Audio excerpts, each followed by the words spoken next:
Shalom Bapak Ibu Saudara yang terkasih di dalam nama Tuhan Yesus Kristus. Pada siang hari ini kita akan belajar firman Tuhan untuk mengupgrade spiritualitas kita, karena kita harus setiap hari terkoneksi dengan Tuhan. Karena ketika kita terkoneksi terus dengan Tuhan, maka Tuhan akan memberikan perlindungan dan penyertaannya di dalam hidup kita. Mari kita belajar di dalam Lukas pasal 8 ayat 51 sampai 55. Alkitab berkata seperti ini. Setibanya di rumah Yairus, Yesus tidak memperbolehkan seorang pun ikut masuk dengan dia, kecuali Petrus, Yohanes, dan Yakobus, dan ayah anak itu serta ibunya. Semua orang menangis dan meratapi anak itu. Akan tetapi Yesus berkata, "Jangan menangis. Ia tidak mati, tetapi tidur." Mereka menertawakan dia.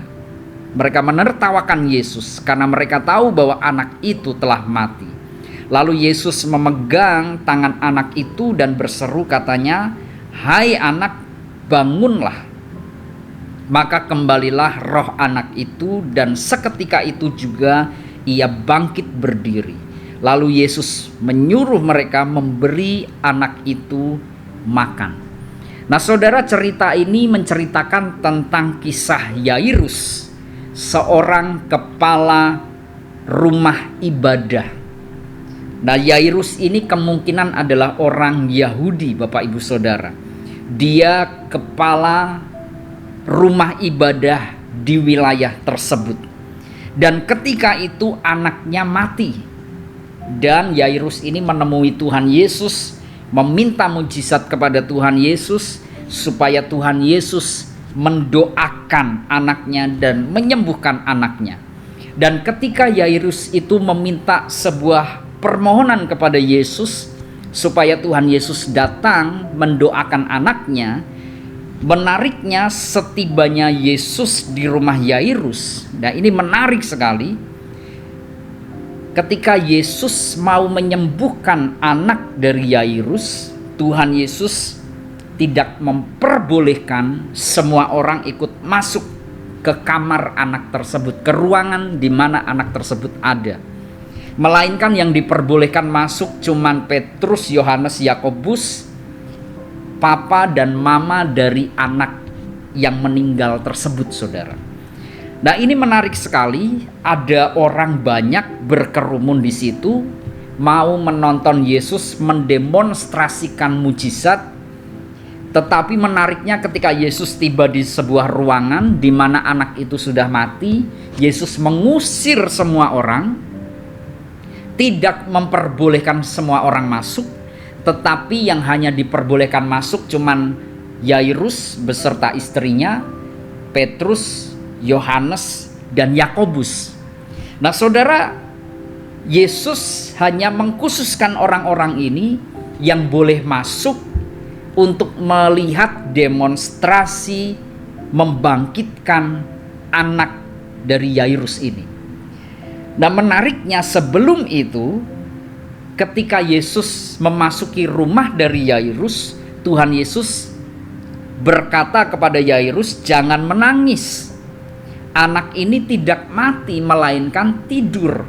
Dan Yesus diketawain banyak orang, direndahin banyak orang, dicibir banyak orang dengan mengatakan, "Wong orang sudah mati kok dikatain tidur."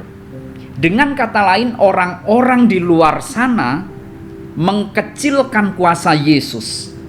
Komunitas tersebut mengkecilkan Yesus untuk terlalu mustahil melakukan mujizat. Makanya Tuhan Yesus mengusir mereka semua dan mengkhususkan Yairus beserta istri, Yohanes, Petrus, dan Yakobus, dan Yesus ada di ruangan tersebut. Kemudian ketika Yesus bertemu dengan anak tersebut yang sudah meninggal, Tuhan Yesus berkata, "Hai anak, bangunlah."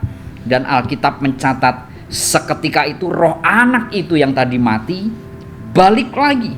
Kemudian anak itu hidup, berdiri, dan sehat walafiat. Saudara, menarik sekali ketika Yesus mau melakukan mujizat, dia usir komunitas yang toksik pada waktu itu. Dia usir komunitas orang-orang yang tidak percaya. Tapi dia kumpulkan komunitas orang yang beriman. Yairus, istrinya, Petrus, Yohanes, Yakobus, dia kumpulkan jadi satu. Nah, tindakan Yesus ini mengajarkan bahwa kita kalau ingin melihat mujizat, salah satu caranya supaya mujizat itu terdemonstrasi dalam hidup kita, pilihlah komunitas yang benar, Bapak Ibu Saudara. Ketika Yesus mendatangi anak dari Yairus yang sudah meninggal, ada dua komunitas di situ. Ada orang-orang yang menertawakan Yesus, ada komunitas yang berkata, gak mungkin anak ini bisa hidup lagi. Ada komunitas yang pesimis imannya, ada komunitas yang mengecilkan Yesus, ada komunitas yang mengecilkan kuasa mujizat pada waktu itu. Sehingga Yesus singkirkan mereka semua, dan Yesus merangkul komunitas iman, yaitu Yairus, istrinya, dan ketiga muridnya yang percaya Yesus bisa menyembuhkannya. Maka kesembuhan terjadi. Nah saudara, mari berhati-hati dalam komunitas. Kita harus tergabung di dalam komunitas yang membuat iman kita itu terus optimis. 2024 mujizat Tuhan akan berlimpah. 2024 bangsa Indonesia akan lebih better perekonomiannya. 2024 kita harus menjadi pribadi yang lebih berkenan di hadapan Tuhan. Carilah komunitas-komunitas yang punya prinsip seperti ini, Bapak Ibu Saudara. Jangan komunitas yang pesimis. 2024 tidak mungkin perekonomianku lebih baik. 2024 tidak mungkin pekerjaanku akan lebih baik. 2024 tidak mungkin apa yang aku kerjakan ini berhasil. Jangan pilih komunitas yang pesimis seperti ini. Makanya Yesus singkirkan semua orang yang mencibir dan mentertawakan dia. Yesus mengajarkan kepada kita komunitas yang benar, komunitas yang membuat iman kita terus bertumbuh, bisa menjadi penghantar untuk kita melihat demonstrasi mujizat kuasa dari Tuhan Yesus. Nah, menarik sekali ketika ada 12 pengintai dirilis oleh Musa untuk mengintai tanah Kanaan seperti apa. 10 komunitas, 10 orang itu mengatakan bahwa bangsa itu seperti raksasa, memakan sesamanya. Kita akan susah untuk menaklukkan Kanaan. Kita akan mustahil untuk masuk ke tanah perjanjian. Tuhan mengirim kita untuk mati, bukan untuk menduduki tanah perjanjian. 10 orang berkata seperti itu, komunitas yang pesimis. Tapi ada satu komunitas yang optimis imannya, yaitu Yosua dan Kaleb. Yosua dan Kaleb berkata, memang orang itu besar-besar, tinggi perawakannya dan lain sebagainya. Tetapi Yosua dan Kaleb berkata, tetapi Tuhan akan memampukan kita untuk memasuki, menduduki tanah Kanaan.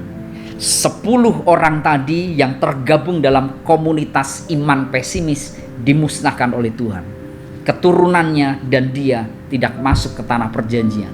Komunitas yang imannya optimis, 2 orang ini dan keturunan-keturunannya menduduki tanah perjanjian, tanah Kanaan sampai sekarang, dan menikmati mujizat-mujizat Tuhan. Nah saudara, mari dalam hidup kita jangan menggabungkan dan menanamkan diri dalam komunitas yang membuat iman kita semakin downgrade. Tapi tanamkanlah diri kita di komunitas yang membuat iman kita terus upgrade. Di mana kita bisa menemukan komunitas yang baik? Salah satunya di sel group kita, Bapak Ibu Saudara. Karena di sel group anak-anak Tuhan berkumpul mencari Tuhan dan belajar firman. Ini sebuah prototipe, sebuah komunitas di mana kita harus tertanam. Karena itu dalam hidup kita, kalau kita mau melihat demonstrasi mujizat kuasa Allah nyata dalam hidup kita, mari tanamkan diri kita di dalam komsel-komsel yang ada. Mari tanamkan diri kita di dalam komunitas-komunitas relasi kita dengan anak-anak yang takut akan Tuhan. Saya yakin mujizat Tuhan akan terjadi dalam hidup saudara. Tuhan Yesus memberkati.